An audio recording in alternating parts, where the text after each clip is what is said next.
Democratic Republic of Congo President Felix Tshisekedi says is warning of, quote, unpredictable consequences for the region. This after Rwandan-backed rebels seized the eastern city of Goma. Tshisekedi says his government is preparing a response to the conflict.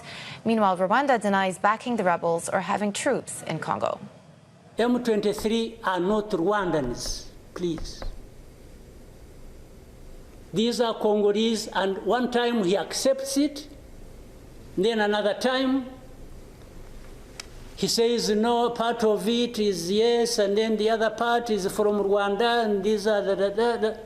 He keeps on going. And how do we, leaders of our own countries, accept this to go on forever? For more, Bloomberg's Ondiro Oganga joins us now from Kigali, Rwanda. You've been on this story all week, and certainly we're beginning to hear more now from heads of states in surrounding countries.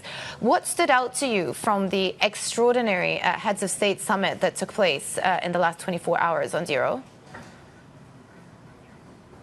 Hi, Jemana. So this meeting was first scheduled way later on in the evening. So we woke up to news that the summit had actually happened. And if you listen to President Paul Kagame, he looks and he sounds very frustrated, not only with the fighting in DRC, but also how Rwanda has been roped into the whole situation. International bodies like the UN and the US have accused Rwanda of backing M23 rebels, an allegation that you just had in the soundbite, him denying and saying Rwanda is not backing M23 rebels. But it looks like this narrative has seeped into the region and blame is being exchanged. There's a lot of finger pointing behind closed doors. And case in point, President Paul Kagame says his South African counterpart, Cyril Ramaphosa, called him. They've had a conversation, yet the context of their discussion is being heavily distorted by South African officials, the president included.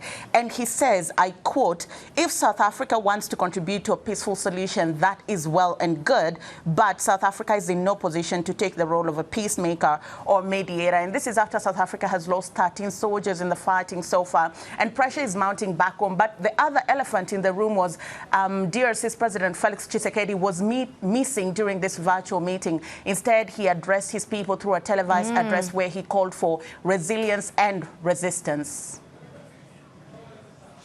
And of course, all of these conversations are happening at the same time as the situation in Goma has been on the international radar. How is the situation right now in the eastern part of Congo? What does it look like? How has the evolution been just in the last couple of days? It's a mixed bag of goods. You have some that have hope. They're going back home after crossing over the border, seeking refuge in Rwanda. They're beginning to cross back into Congo. Then you have fear still lurking in the environment. We're seeing experts leaving. We're seeing some of the contracted mercenaries leaving. And there's also anger. There are protesters that invaded some embassies, including Kenya, Rwanda, Uganda, and the UN building.